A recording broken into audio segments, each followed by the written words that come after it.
안녕하십니까? 예. 무아소방 정기학원에서 평일 심연반 하고요. 예, 일요일 기본반을 가르치고 있는 소방교사 표현석입니다. 인사드리겠습니다. 글쎄요, 뭐, 1교시, 2교시 하면서, 평평까지 하면서 뭐, 문제가 어땠다, 뭐, 얘기 많이 하셨겠죠. 예, 제가 뭐, 더 이상 뭐, 드릴 건 없고. 제가 시험 볼 적에 주안점이 어디냐면 2교시하고 4교시였어요. 2교시가 어려우면 4교시가 쉽고, 예, 4교시가 어려우면 2교시가 쉬웠어요. 근데 3교시는 거의 무난했어요. 예. 제가 말씀드리고 싶은 건 뭐냐면, 기술사가 정답이 있을까요? 네, 다들 그런 말을 해요. 말을 하는데 공부할 때 되면 뭐예요? 정답을 찾고 있어. 정답을 찾아야 되는 건 딱 두 가지가 있습니다. 뭘까요?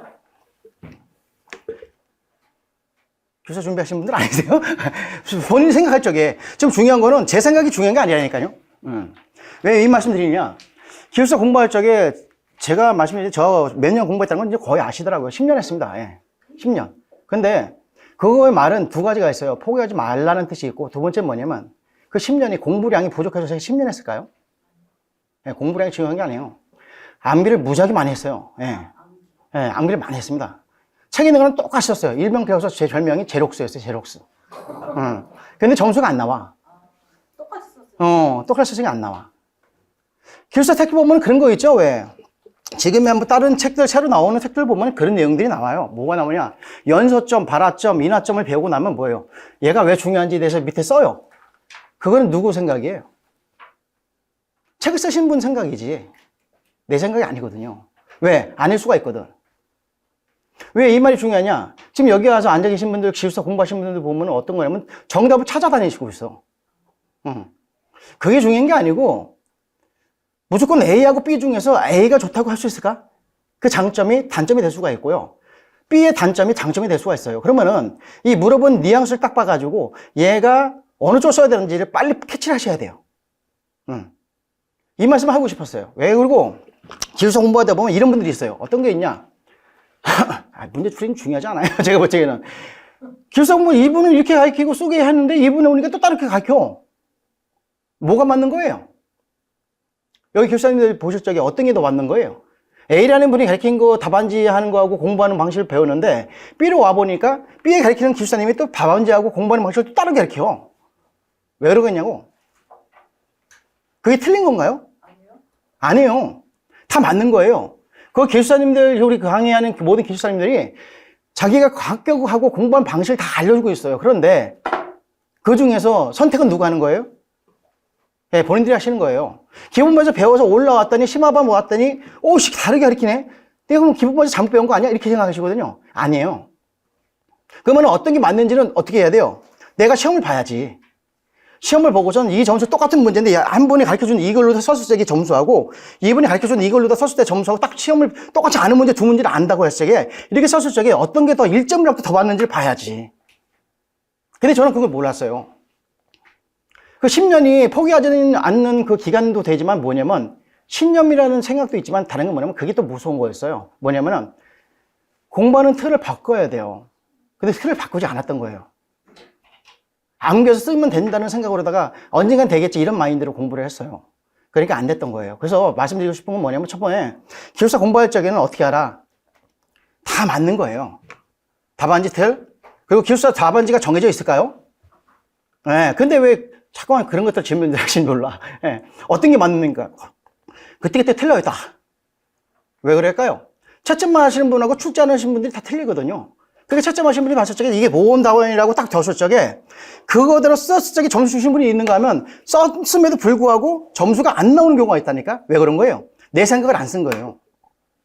그래서 책에 보면은 정리를 맨 처음에 할 적에는 정리가 돼 있는 걸 보시는 게 좋죠. 근데 정리가 돼 있는 거 봤을 적에는 이게 이렇게 정리가 돼 있으니까 나도 이렇게 정리를 해야겠구나 하면서 배워 나가셔야지. 그분 그 그대로 정리되어 있는 거 갖다 그대로 암기하고 있다?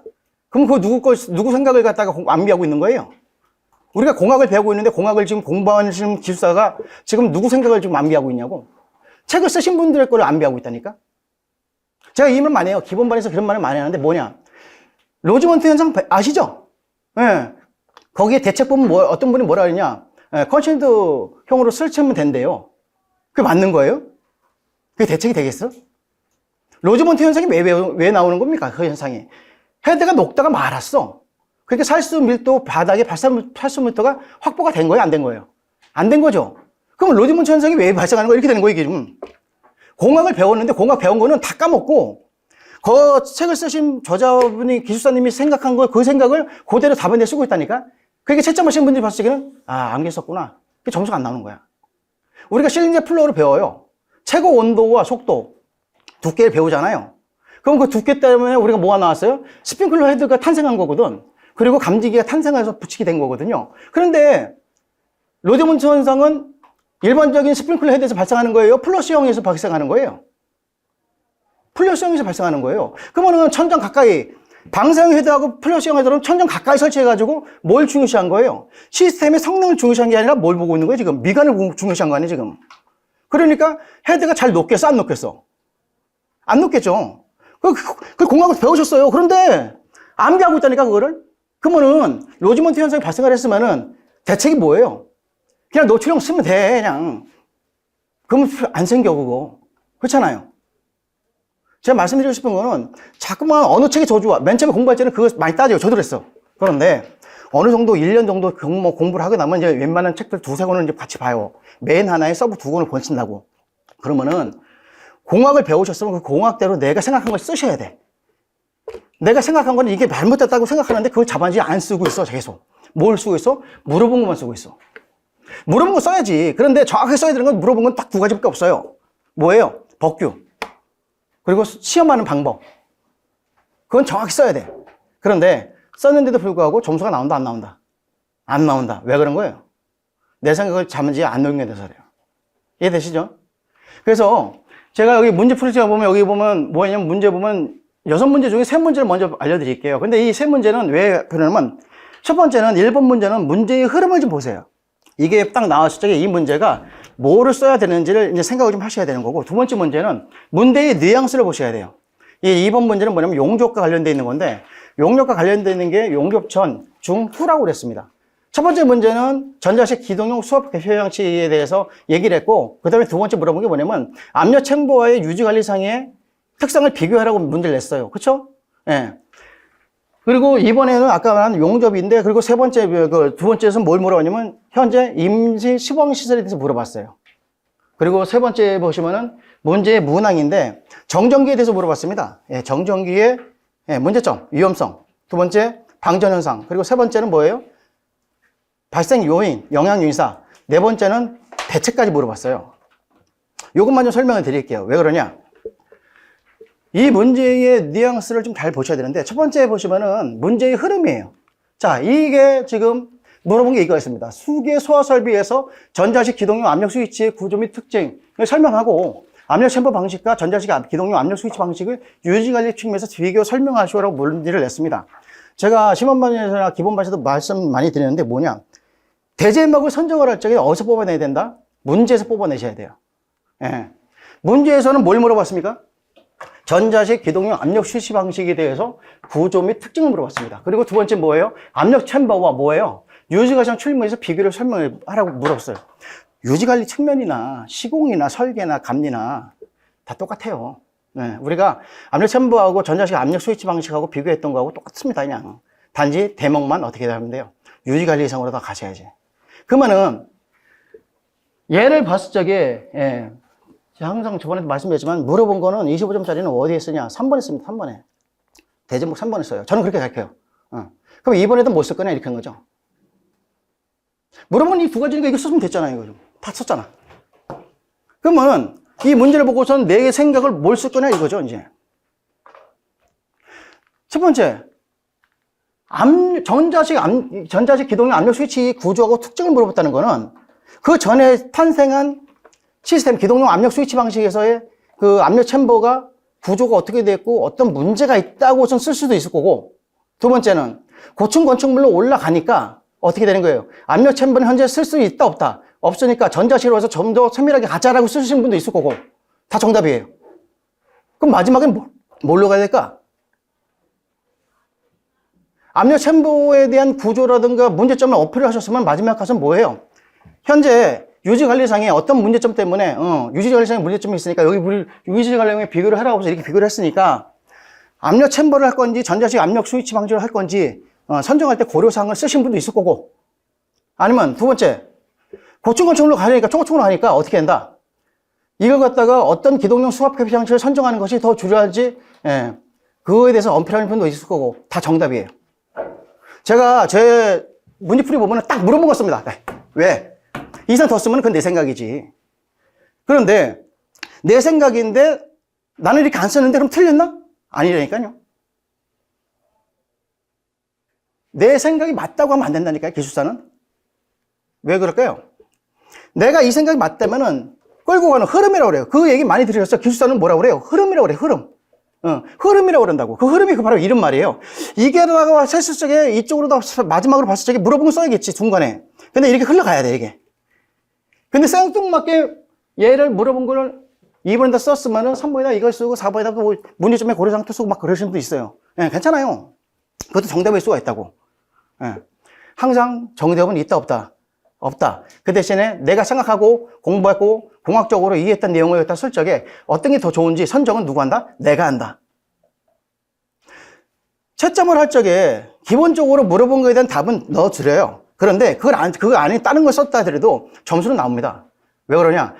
공부를 제가 10년 하면서 12년을 얼마나 봤을까요? 이렇게 써보고 저렇게 써보고 다 해봤어.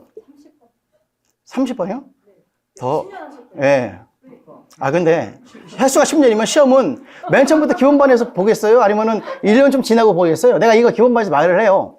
맨 처음 시험 볼 적에 시험 30번 봤는데 처음에 시험 보면은 1교시 시험 보다가 아는 문제가 90회 때부터 시험을 봤어요. 근데 90회 때부터 봤는데 그때가 딱 2010년이었어요. 딱 들어갔는데 13문제 중에 선택 10문제죠? 아는 문제가 딱 3개 있어. 3개 다 썼는데 그때는 쓰는 것도 몰랐어요. 번호 쓰는 방식도. 그래갖고 쓰고서 나가려고 했더니 감독관이 잡으세요. 왜 잡았을까요? 1시간이다. 50분 지나야 돼. 그것도 모르고 썼어. 근데 3문제 다 하려니까 옆에 계신 분들이 막 쓰고 있어. 맨 마지막에 다 쓰고서 형님들 기다리려고 복대에 딱 나가는데 50분 지나서 나가라니까 나갔어요. 근데 그때는 지금은 감독관이 와서 내십시오. 안 내리고 나갑니다. 그럼 끝이에요, 그냥. 근데 그때는 안 그랬거든. 감독관이 답안지 내려보래. 그러면, 조금만 내 인생이 바꾸면 잠깐만 있어봐요. 이러면서 막 써. 그런 게 막 보여요. 그때 뭘로 느꼈을까요, 내가? 시험장 가면 느끼는 게 딱 2가지가 있어요. 어떤 분은 그 시간이 굉장히 짧게 느껴지는 분이 있는데, 어떤 분은 그 시간이 굉장히 길게 느껴지는 거예요. 거기 오시면 시험 보다 보면은, 그리고 두 번째 뭐였냐면, 시험이 끝나고 나서 그 10분, 20분을 쉬는데, 그 시간에 서브노트 떼가지고 막 돌리는 분이 있어. 난 장난치는 줄 알았어, 그거.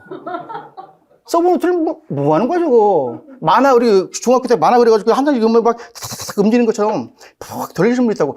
뭐 하는 거지? 근데 나중에 학교 때 알겠더라고.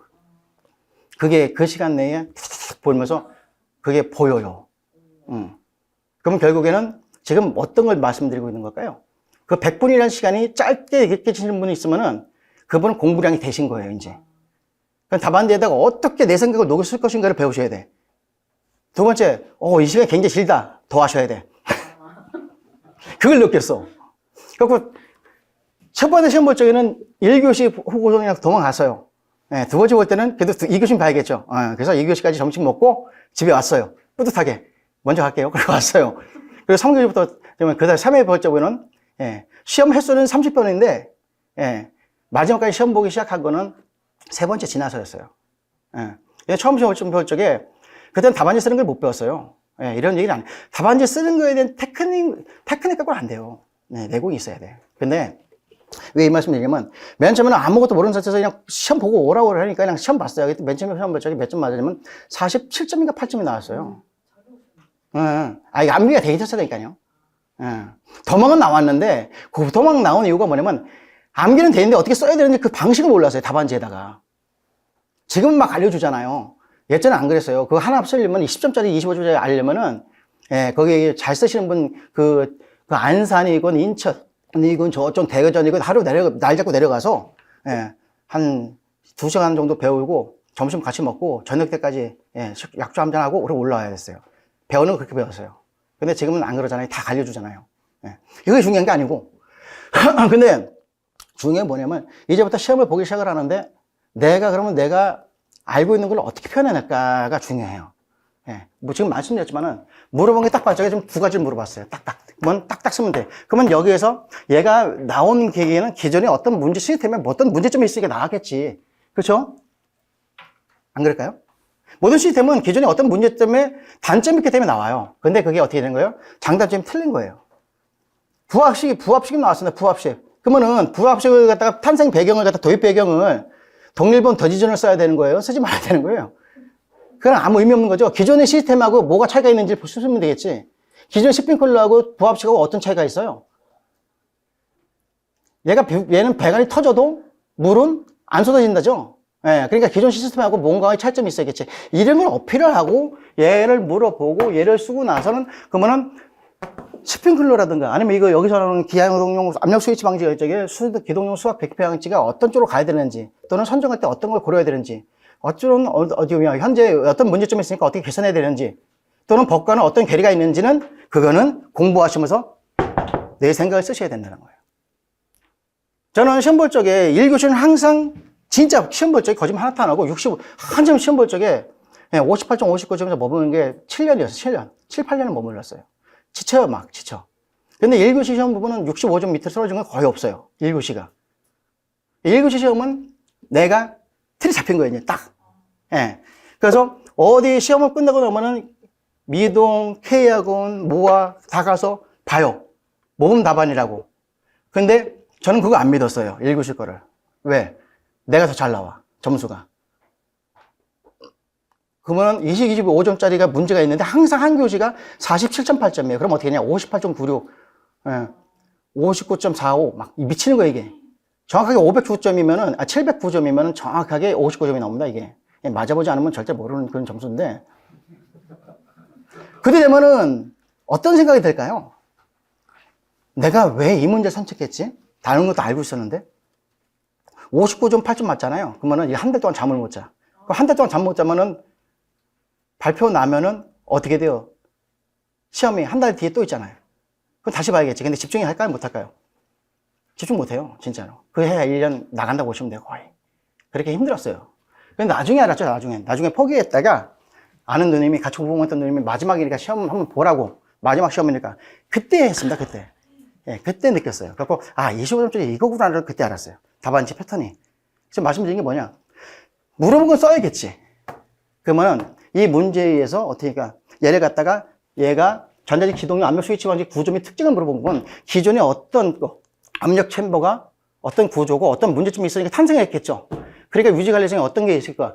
그러니까 여기서 하자는 어떤 분들은 기동용 압력 스위치에서 뭐예요? 선정지 고려사항을 쓰신 분도 있을 거고 아니면 초고층 건축물 걸공 시에 어떤 것 때문에 선정을 해야 된다고 쓸 수도 있을 거고 현재 법이 어떻게 돼 있으니까 현재 얘를 갖다가 어떻게 법이 안 돼 있으니까 법의 계리로다가 문제점이 있으니까 이거 각자 된다고 쓰신 분도 있을 거고 다 정답이에요.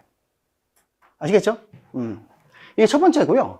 두 번째는 이거였습니다. 건설 현장의 전기 용접 작업의 화재를 예방하기 위한 작업 전, 작업 중, 작업 후 안전조치 실시하겠습니다. 그러니까 이게 대제목이에요. 예. 두 번째 임시 소방시설의 종류예요. 딱 봤을 때 용접은 많이 해요. 예. 용접 전, 중, 후는 많이 생각을 해. 그런데 저기서 물어본 게 뭐였어요? 두 번째가 물어본 게 임시 소방시설이야. 그러면 일반적인 건축물이 유지 관리할 때 용접할 때 불이 난다는 거예요? 아니면은 지금 현재 임시 소방시설이니까 공사하고 준공이 안 돼 있는 상태에서 준공 나들하고 공사 현장에서 불이 난다는 거예요. 공사 현장에서 불이 난다는 거겠지. 그러니까 어떻게 해야 되겠어요? 이게 좀 임시 소방시설은 말 그대로 법적으로 설치라고 했는데 불이 계속 나니까 어떤 걸로 더 가야 되나 이걸 말씀드리는 거예요 지금. 그걸 쓰셔야 된다고. 그러면은 용접 전, 중, 후 많아요. 지금 뭐 대기업 같은 데 가시면은 작업하게 되면은 위험 작업 허가서 또는 화기 작업 허가서라는 걸 작성하라고 하는데 거기 가면은 안전 매뉴얼이 쫙 있어요. 그 용접 전, 중, 후 이렇게 막 쫙 나와 있어요. 그거 다 쓰고 나와. 그거 다 쓰면 2페이지야. 그리고 이거 쓰니까 2페이지만 딱 나왔어. 2페이지만 튀었어. 뿌듯하게 나왔어. 점수는 뿌듯하게 안 나오겠죠. 지금 뭐가 중요한 거예요? 지금 이게 중요한 거예요, 지금? 작업 전 안전조치, 작업 중에 안전조치, 작업 후에 안전조치는 2-3개씩만 쓰면 돼요. 이것만 써도 뭐예요? 여기다 그림 하나 넣고 그러면 어떻게 한 페이지 그냥 나와야 된다고, 이거. 지금 그게 분명한 게 아니야. 지금 이 출전을 내신 그게 우리 기사님 선배님들은 뭐냐면 그냥 이렇게 안전지 취급을 했는데도 불이 난다니까. 예. 그러면은 지금 임시 소방시설이라고 지금 설치해 놓고 좀 법대로 다 냈는데 지금 불이 나는데 그럼 누가 책임질 거야? 이렇게 되는 거거든, 이게. 그럼 이게 임시 소방시설이 지금 적응성이 있는 거예요, 없는 거죠, 문제? 그 생각을 하시면 돼요. 적응성 있어요? 그럼 그렇게 쓰시는 거고. 적응성 없는 거지. 왜? 허가나 지금 불라고 했잖아요, 계속. 그럼 이 임시 소방시설 법으로 적용을 했는데, 저게 좀, 화재 진압에 대한 관점에서 볼 적에 기술사로서 봤을 적에 맞는 거예요, 틀리는 거예요? 현장에 있는 시공이나 시공하신 분이나 설계하신 분들은 당연히 그냥 법대로 하라는 게 하지만은, 감리 보신 분들이나 아니면 설계하신 분들은 기술사님들이니까 이게 안 맞는다고 하는 거거든, 지금. 그러면 이게 불이 날까요? 생각을 해야 돼요. 그러면 저기 도입 부분에 쓰시는 분들은 그렇게 쓰겠죠. 정기용접 작업 전, 중, 후라고 했으니까 그러면 이게 왜 정면에 이게 안전조치라고 했으니까 그러면 이 전에 쓰시는 분은 그렇게 쓸 거예요. 뭐라고 쓰냐. 저 같은 경우는 용접의 종류 및 작업의 종류 및 위험성에 대해서 어필을 하겠지. 그러니까 불이 나겠지. 자꾸만 용접에서. 아니면 용접 작업 시에 뭐 위험성이라든가 이렇게 쓰시는 분도 있을 거고. 다 맞는 거예요. 다 맞는 거라고. 그 흐름을 갖고 왔어. 여기 썼어. 그리고 일로 왔어. 그럼 그 다음에 어떻게 할 거야? 근데 불이 나니까 지금 임시 소방시설 설치한 게 지금 맞는 거야? 틀리는 거야? 안 나는 거겠지. 그러면 왜 안 맞을까 생각하셔야겠지. 불이 언제 나는 거예요? 맨 마지막 모든 게 다 끝나고 나서 도색하면서 용접하면서 불 나는 거 아니야, 지금? 그러면은 현장에 계신 분들은 딱 봤을 때 잠깐 이게 공기가 다 들어와서 지금 작업을 하다 보니까 불이 나는 건데 훅기를 뿌리고 있는데 용접하고 있으면 불 나는 거 아니야? 터지는 거 아니야, 이거? 그러면은 공기가 지금 확보가 돼 있는 거 안 되는 거예요? 안 되는 거지. 공기를 충분히 확보해가지고, 공정상에 중첩이 안 되고 만들어야 되는데, 지금, 제 생각 말하시면 되는 거예요. 예. 공부하시는 기술사님들은, 그게 더 맞는데? 그러면 그렇게 쓰시면 되는 거고. 자꾸만 공정상에 중첩이 되니까 지금, 한국 쪽에서는 훅기 뿌리고서는 색칠하고 있는데, 한쪽에서는 용접하고 있다가 불나는 거 아니야, 지금? 그러니까 공기 확보를 갖다가 더 늘려야 된다고 얘기를 한다던가, 아니면, 용접을 할 거면은, 어떤 작업은 금지시켜야 돼요. 도색 작업이나 이런 건 전부 다 분배시키고 용접만 할 수 있게끔 해야겠지.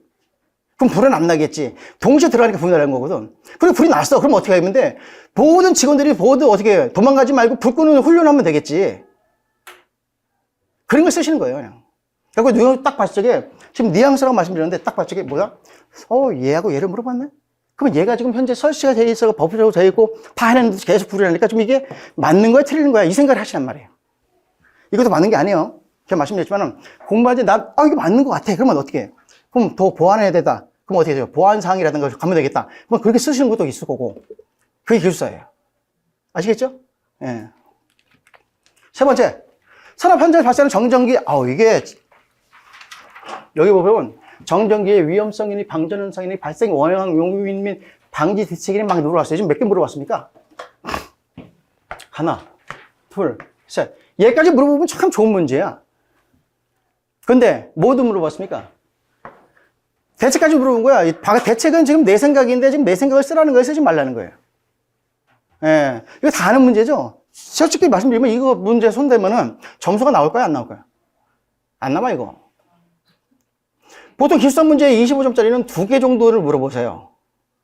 하나씩 2개를 물어본다고. 원래 그게 기술사 문제야. 근데 이 문제의 뉘앙스가 몇 개 물어봐? 3개 이상 넘어가면 그때는 기술사 문제가 아닌 거야. 내가 물어본 거 쓰라는 거야, 너. 일명 노가다 문제지. 손이 무지가 아픈데 점수는 안 나와. 예, 능률이 안 나오는 거예요. 이게 바로 그런 문제예요. 그래서 얘를 선택을 할 거냐 말 것이냐. 그러면 얘를 선택할 적에 25점짜리 지금 여기 55점 넘어가시는 분들은 좀 주의 깊게 들으셔야 되는데 55점 넘어가면 이런 문제를 갖다 몇 번에 선택할 것이냐. 우리가 일반적으로 생각할 적에 6문제 중에 첫 번째 문항과 이거 안 볼까 이거. 첫 번째 2번, 3번, 4번을 선정해서 묻는데 이런 문제는 제 경험에 일로 가면 안 돼. 우리가 지금 알고 있는 암기가 다 되어 있고 있는 분들 빨리 쓰면은 여기 모르는 문제 좀 생각하려고 시간이 많이 걸리니까 이쪽에서 시간 많이 쓰니까 빨리 2문제 선택 끝내버리고 여기다 쓰자. 집중하자 이렇게 생각을 하잖아요. 막상 아세요. 첫째 하시는 분. 얘 문제 어디로 가야 돼? 일로 가셔야 돼. 3번이나 4번으로 가셔야 돼. 그래야 점수가 다 높아요. 만약에 예를 들어서 여기다 썼단 말이에요. 그럼 몇 점? 우리가 25점짜리 15점이면 만점이죠? 예, 60점이죠? 예, 15점이면. 그러면 여기에서 몇 점 주겠어요? 다 아는 문제 썼으니까 14점 줘요. 그러면 일로 가면 갈수록 점수가 뚝 떨어지겠죠. 이렇게 될 거예요. 그렇죠? 예를 들어서. 근데 얘가 열로 왔어. 그럼 여기 있는 건 어떻게 했어요? 점수가. 진짜 그래요. 시험 한번 보시면 아실 거예요. 지금은 한 문제당 내가 선택한 문제를 갖다 점수가 몇 점 나오도 딱딱 나오잖아요. 예. 여기서 선정, 2교시, 3교시, 4교시는 뭐가 중요하다? 아, 첫 번째 초이스하는 문제가 어떤 거냐? 그거는 어떤 문제다? 책에 써 있는 문제가 아니고, 우리 기술사들은 책에 있는 것들은 몇 프로 정도면 60% 정도만 갖고 가시면 돼요. 나머지는 다 다동소유해요. 단지 용어만 좀 틀릴 뿐이지 다 동소유해요, 그냥. 나중에 보면 이게, 아, 이게 이유가 똑같구나는 걸 알게 돼요. 수기에서는 뭘 중요시 여깁니까? 저희가. 수기에서는. 기술사 공부 시험 보신 거 아니겠어요? 수기에서는 우리가 손실 중요하게 얘기하잖아요, 손실을. 그래서 주손실, 부차적 손실 얘기를 하죠. 예. 전기에서는 뭘 중요시 얘기할까요? 배관에서 일어나는 현상이 뭐예요? 손실이라고 했죠, 지금. 그러면 전기에서의 배관은 뭐예요? 전선이겠죠? 그럼 전선에서 일어나는 현상은 뭐가 있겠어요? 저항에 의해서 발생을 하겠죠? 예. 그럼 통신에서는 뭐가 발생하겠어요? 그것도 손실이야. 예. 결합 손실, 전선 손실 해가 나와요.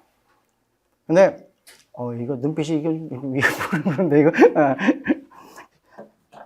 손실에도 말씀드리면, 우리가 기계에서 말할 적에 손실이 뭐가 있냐? 요것만 설명돼 있고, 예. 주손실, 주손실이 있고, 부차적 손실이 있습니다.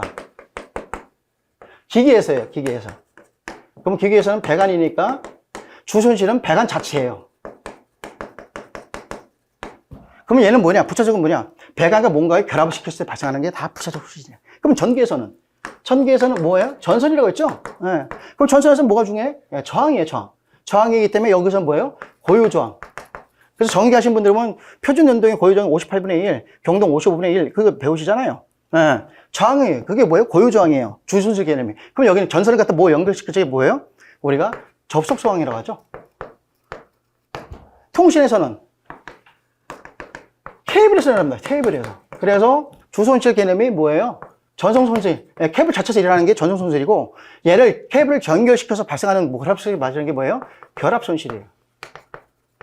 그래서 주손실 개념에서는 뭐냐? 이 손실에 의해서 마찰 손실이 발생을 해요.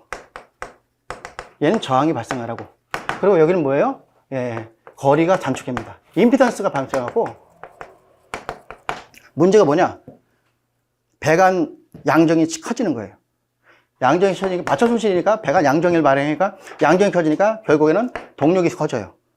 여기서는 저항이니까, 열이 발생 마련이니까, 전선의 두께가 커지니까, 차단기 용량이 커질 수밖에 없어요. 여기서는 임피던스가 커지니까 어떻게 되냐면, 예, 임피던스에 의해서 불균형이 일어나니까 어떻게 해요? 전송거리가 단축돼요. 그런 문제가 생겨요. 지금 보면은 말 용어만 틀렸지 거의 보면 비슷한 거거든요, 이게.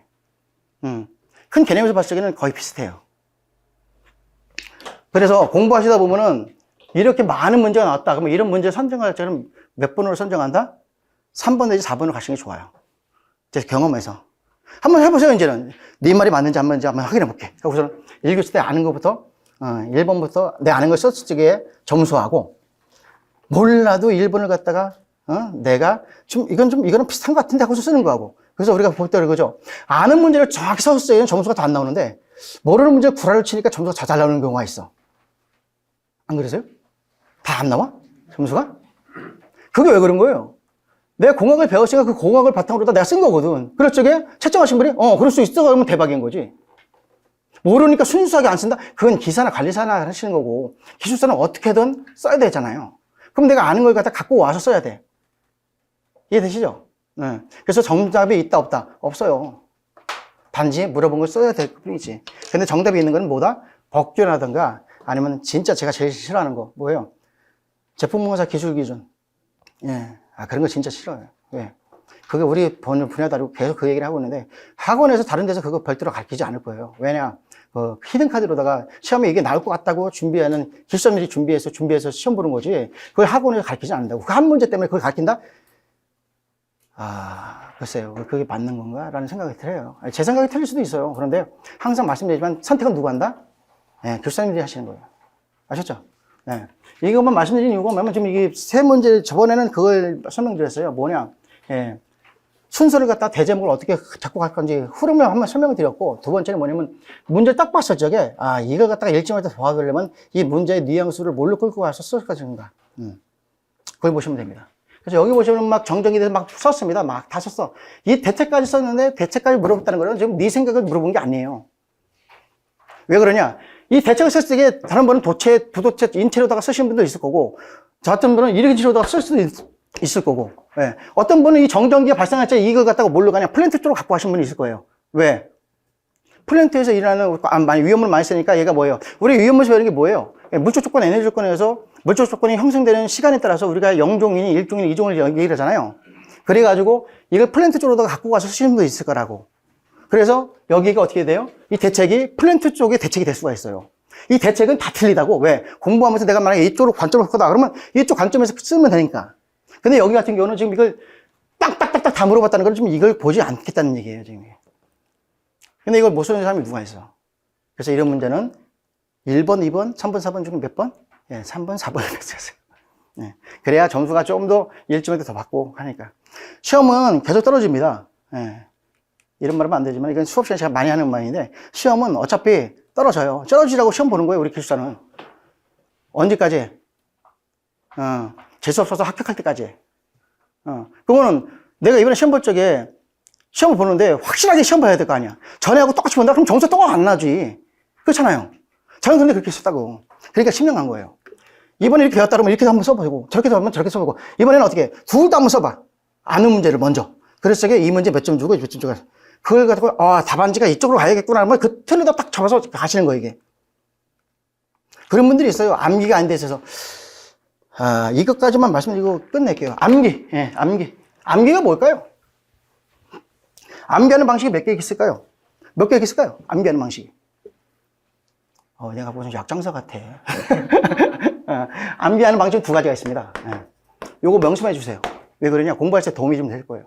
이 암기는 손으로 하는 게 있고 눈으로 하는 게 있습니다.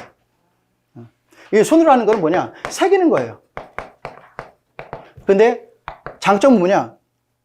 잘 까먹지 않아요. 그 대신 뭐예요? 속도가 안 나. 눈으로 하는 거는 뭐예요? 익히는 겁니다. 얘는 속도가 무지하게 빠른데 어떻게 서브를 하면 웬만큼 눈으로 익히지 않으면 안 써져요. 아까 말씀드렸던 신체가 쫙 번들어간 게 뭐냐면 이 눈으로 익혀져 있는 거예요. 이 상태가 되면은 어떻게 되냐면 시험 볼 때 되면 얘가 머리에 떠요. 이렇게. 만화에 보는 그런 것 같이 떠요, 진짜로. 그리고 항상 실제 시험 볼 적에 모의고사 볼 적에 시험 보면은 틀리는 문항이 꼭 있어요. 숫자를 내가 여기서 틀려. 그것까지 머리에 떠요. 조심하라고. 이 두 가지가 서로 넣다 뺐다 해야 돼요. 한 가지만 한다. 그건 절대로 합격 못 하세요. 안 써줘요. 이것만 해도 되지 않느냐? 해보세요, 이제. 그래서 2시간 정도 시간이 확보가 됐다. 이상 할 수 있다. 그러면 이거예요. 시간이 확보가 되어 있으니까. 그런데 2시간 정도밖에 안 된다. 그러면 어떻게 돼? 일로 가야 돼. 왜 이 말씀을 드리냐? 저도 직장 생활 하면서 공부해봐서 알지만은 퇴근하고 나서 전 5시에 퇴근했습니다. 예, 소방 안전관리를 있었고. 그리고 새벽 2시까지 책을 보는데 몇 시간 했느냐? 보통 10시간까지. 5시간 퇴근해서 새벽 2시까지 하고, 예, 출근하고 그랬어요. 예, 진짜로. 근데 대단한 게 아니고 했는데 중요한 건 뭐냐면 이 두 가지가 되고 나서 시험을 보기 시작을 하는데 점수가 이제 살살 나오기 시작을 하세요. 절대로 손으로만 쓰면서 공부하시면 진도가 안 나가실 거예요. 예. 그리고 서브노트 만들고 막 계실 텐데 서브노트 만들다 보니까 이게 아니래. 그러면 어떻게 해야 돼? 다시 처음부터 다시 해야 되는 거예요? 아니면 이제 새로 만들 거를 바꿔서 나가시면 되는 거예요? 서브노트 몇 번 갈아보셨죠? 예, 최소 기술사 정도 되면은 5번 정도는 갈아요, 그냥. 전체를 다. 그런데 만들다 보면은 합격하신 형님들이, 누님들이 이렇게 하지 말고 이렇게 한번 해보라고 해. 다 맞아. 그런데, 이거 이렇게 가르쳐 주니까 맨 처음부터 다시 다 엎고 다시 만들어. 그러면 뒤로 갈 수 있을까요? 없을까요? 못 가요. 그래서 시험부터 내가 지금 기존에 만들고 오던 방식이 있는데, 이거보다는 이렇게 한번 만드는 게 어때요? 그러면, 이게 더 좋은 것 같으면 어떻게, 현재 만들 거를 바꿔 나가시는 거예요. 그러면 기존 거는 어떤 거? 이제는 기존 거 공부하다가 이제 앞에 거, 뒤에 거 나가고 나서 뒤에 거 시간이 됐을 때 다시 바꿔보자는 거지. 다시 앞에부터 와서 가면 뒤로 못 가. 예. 서울에서 부산 내려가야 되는데 가다 보면은 다시 오고, 가다 보면 다시 오고. 아셨죠? 예. 나머지 뭐 여기 있는 것들은 뭐 크게 뭐 중요하지 않습니다. 이런 문제, 이 문제도 좀 설명드리고 싶으면 얘기가 좀 길어지고, 왜냐면 지금 벌써 몇 시간? 3시간째 지금. 수업 시간도 아닌데. 그렇잖아요. 힘드시잖아요. 근데 이거는 다 써요. 쓰는데 이 계산 문제 자신 있다 그런 분들은 좀 잠깐 들으세요. 이걸 쓰라고 했어. 저수량 산정할 때 이거 썼어요. 이것만 쓰면 되겠어요? 아니면 여기다 뭘 더 써야 될까요? 네, 좀 더 쓰는 게 좋아요. 뭘 쓰냐? 네, 계산 공식이 자신 있으시면 여기다가 예문을 해서 넣어서 아예 25점짜리는 쓰시는 게 좋아요. 예를 들어서 1층과 2층에서 1층은 몇 층이고 빡가지게 여기에서 저수량을 갖다가 산정할 적에 이렇게 예문을 넣어가지고 쓰는 게 조선소가 좋습니다. 이런 문제들이 몇 개가 있어요. 그건 참고를 하시고. 그 다음에 나오는 거, 위험성 평가. 제가 기본반에 있는 분들한테 많이 얘기했는데 지금 소방 기술사 문제가 엉뚱한 데로 가져가고 있죠. 예. 자꾸만 형식성인, 그 성능 인증 자꾸 걸어가고 있는데, 어디로 가야 되냐면 솔직히 위험물로 가야 돼요. 플랜트로 가야 돼요. 소방이. 그리고 우리 지금 선배님들도 그런 말씀을 좀 슬슬 많이 하세요. 그래서 위험물 쪽이 이제 점점 더 많이 나올 거예요. 이 연소가 강하지만 위험물도 강해지십니다. 그럼 위험물이 강해지면 뭘로 가야 돼요? 위험성 평가로 가셔야 돼요. 이제 위험물 쪽으로 다 많이 가실 거예요. 네, 그리고 지금 현재 출제 들어가시는 그 기술사님들, 선배님들도 그렇고, 말씀하신 거 보면 자꾸만, 우리 소방 쪽에 이 위험물 쪽으로, 플랜트 쪽으로는 못 가고 있거든요. 그래서 그쪽으로다가 좀 더 가야 되지 않느냐, 호사 가이드로 좀 많이 보자라는 말씀하시는 분들 많이 계세요. 그래서 이거 딱 보는 순간에 여기서 뭐 쓰라고 쓰고 있지만은 위험성 평가는, 그 위험물하고 위험성 평가는 좀 이제는 좀 주셔서 봐주시는 게 좋았습니다. 우리가 그건 다 알아요. 건축물을 딱 건축하면 어디로 갑니까? 마지막은 성능 설계로 하잖아요. 그렇죠?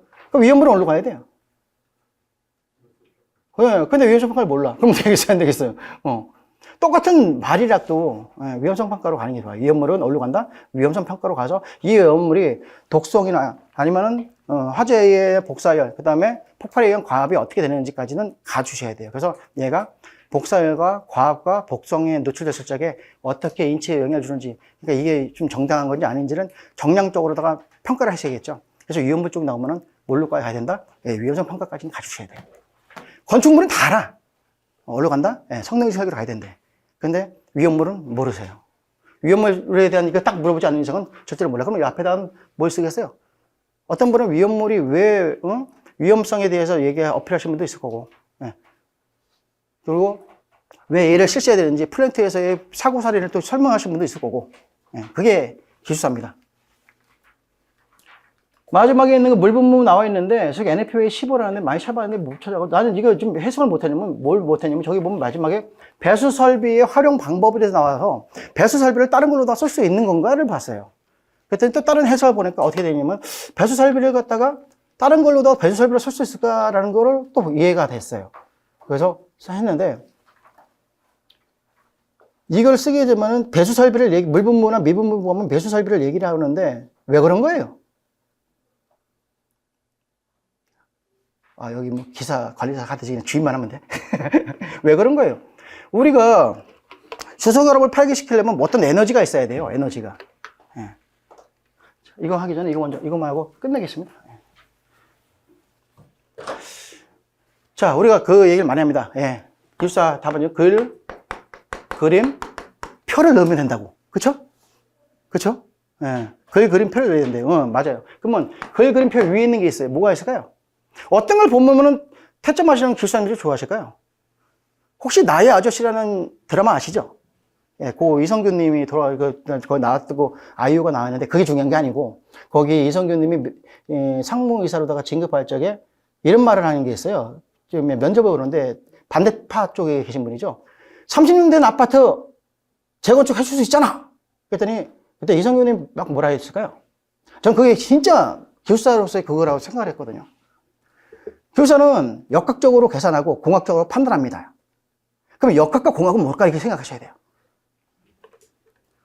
역학과 공학은 뭘까? 제가 기본반에서 이걸 많이 말씀드리는데, 역학과 공학은 답이 있어야 된다, 답이 딱 나와야 돼, 수치가. 그러려면 뭐가 있어야 될까요? 공식이 있어야겠죠? 공식이 있어야 됩니다. 그래서 우리가 말을 할 적에 베르놀 방정식의 전제조건, 오일러 방정식의 전제조건 막 물어보는데, 그거 개인이랑 그것만 쓰는 게 아니고, 이걸 써셔야 돼요. 기술사는 공학 또는 역학을 배우는 학문으로서 일정한 정량화된 답을 요구합니다. 이 답을 만들기 위해서는 뭐가 필요하다? 계산식이 필요한 공식이 필요한데, 이 공식을 만들려면 우리가 이론적으로 만들어야겠죠? 그래서 여러 가지 개수를 갖다 넣지 않아요. 그래서 이런 전제 조건이 그래서 이거 이렇게 만드는 거예요. 그런데 실제 적용할 때는 이게 적용이 돼요, 안 돼요? 안 되니까 뭐가 들어가요? 개수라는 게 들어가요. 그래서 유량개수, 전달개수, 이런 개수가 그래서 들어가는 겁니다. 개수가 딱 들어갔다 하면 왜요? 아, 얘를 실제 적용할 때 쓰는 거구나, 이렇게 보시면 돼. 이게 기술사예요. 그러면은 답안지 쓸 적에 글, 그림표, 아무리 많이 써도 이보다 더 좋은 전번질 원룸은 뭐가 있어야 된다? 이거를 쓰고 시작을 하시면 점수가 안 줄래 안 줄 수가 없습니다. 예. 이해되시죠? 예, 뭔가를 하나 얻어가셔야 되기 때문에. 그러니까 이런 걸 쓰셔야 돼요. 그러면 여기도 마찬가지예요. 배수 설비를 설치를 해야 된대요. 왜? 그걸 먼저 어필을 해야지. 그래야지 배수 설비가 왜 써야지는지, 그리고 NFP에는 어떤 걸로 활용하는지를 배워야겠지. 예. 우리가 물분무나 미분무의 수속으로 파괴하는 건 딱 한 가지죠. Q는 AV예요. 예. 그래서 얘가 뭐예요? 4분의 파이 D에 작업하고 뭘로 바꾼다? 예. 오리피스 기준. 그걸 뭐라 그래요, 우리가? 예, 헤드의 종류에 따라서 우리가 디플렉터, 선수레형 그거 있죠? 그걸 얘 때문에 얘를 한 거예요.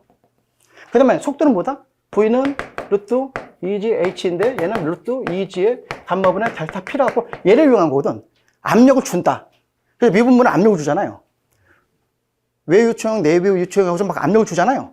예, 이 두 가지거든요. 그러면은 얘를 조절을 하면 속도가 빨라지는 거고 얘를 세게 해도 속도가 빨라지니까 이 유량은 어떻게 된다? 중갑을 수밖에 없다. 물분무와 기상일적에는 얘가 물분무고 미분무 간의 전기의 이온성이 없어지지만 얘가 만약에 배수가 안 된 상태에서 물이 바닥에 고여버리면 그때는 어떻게 되는 거예요? 수소그룹이 다시 형성되니까 전기가 통하겠죠? 안 그럴까요? 그러면은 물분무, 미분무에서 제일 중요한 게 뭐예요? 배수 설비야. 자꾸만 헤드 쪽으로만 생각하고 있는데 그게 아니라고. 그래서 외부에 있는 물분무 전철역 같은 데 가보면은 변압기가 있는데 설치된 데 보면 바닥에 뭘 깔아놨습니까? 자갈을 깔아놨어. 모래하고 구배를 줘서. 왜? 물이 고여 있으면 안 되거든. 고여 있는 숫자는 다시 수소그룹이 형성되니까 전기는 통한다야. 이해되시죠? 그러면 이런 거를 어필을 할 때 이런 걸 쓰고서는 여기서 먼저 어필을 해야겠죠. 그래서 얘기 설치해야 되는 거고, 그러니까 이렇게 하는데 우리나라 이렇게 설치 안 돼. 그럼 NFP는 어떻게 하고? 그러니까 우리나라의 배수 설비도 뭘로만 하시면 안 된다. 라는 걸 나가야겠죠. 이게 25점짜리입니다. 네. 자, 시험 보시라고 수고 많으셨어요. 여기까지가 제가 오늘 3교시인데 더 길게 하면 피곤해요. 아, 여기 아까 들어오는데 여기가 후끈해. 그러니까 어떻게 공부하실 적에 즐겁게 하세요. 저는 울면서 했습니다, 진짜. 네, 울면서 했는데 즐겁게 하시는 게 좋아요. 그 즐거운 게 뭘까요? 암기하는 건 즐겁지가 않아요. 그런데 어떻게 되는 거야? 암기할 건 암기해야 되는데 눈으로 다 죽을 수 있게끔 하시는 게 좋아요. 제일 좋은 게 눈으로 익히는 게 제일 좋아요. 그래야 안 써지더라도 마지막에는 그게 떠요. 그래서 즐겁게 하시면서 뭘 한다? 답안지를 어떻게 쓸 것인지 고민을 좀 하셔야 돼요. 아시죠? 예, 물어본 것만 쓴다고 해서 정답이 아닙니다. 그래서 기술사는 정답이 있다, 없다? 없다. 아셨죠? 예, 이걸로 마치겠습니다. 수고하셨습니다.